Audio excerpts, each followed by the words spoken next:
जय माता दी समस्त को देवांजलि कुकिंग चैनल को स्वागत करुँची सांग मैंने आज मुझे सहित खरबूजा सेक रेसिपी शेयर करी सेमती तो मुझ तरबूजा सेक भी शेयर कर सारी आउ बहुत सारा मिल्क सेक्र रेसिपी शेयर कर सारी वीडियो सेक्शन को आपड़ जाकि देखिपारे। आज गोटे मो पाक आसला यही फलटा खरबूज आउ से फाड़े हजबैंड खाईदे किंतु अर्णव को जो मुझे काटिकी देली से खावाई मना कला भाविली तापाई गोटे बढ़िया भाव में गोटे सेक बनई दिए कि जूस बनई दिए जहाद्वारा से खाईपर तापर मुझे काटा एभलिया स्टार्ट कली देखो तार जो मंजी अच्छी ये बहुत उपकारी ड्राई फ्रुट्स भाव में आप या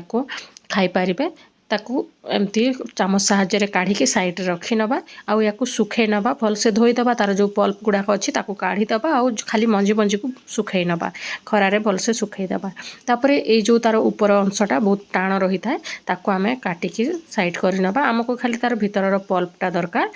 आउ या मुझे छोट छोट कर सब काटी नौचे एभलिया जहाद्वारा ग्राइंडिंग ठीक रे हो पार छुआ मैंने बहुत पसंद करके खाइबे सेमती जमती हेले भी सब प्रकार फ्रुट्स दबा कथा सब प्रकार फ्रुट्स रे अलग अलग विटामिन थाए तो आमको छुआ मैंने जोटा न खाऊँच से किसी भी आइडिया करके आपण एभलिया बनईकी दिंतु तापर आम ग्राइंडिंग जार रे जी खरबूज मुझे काटिकी रखी ताको एथिरे देपर या उपरे देदबा टिके क्षीर जो ऊपर सरटा ताकू देदबा क्रीम हिसाब रे काम दबा बहुत टेस्टी लगे तापर एथिरे 2 ग्लास खंडे मु क्षीर दे देइछि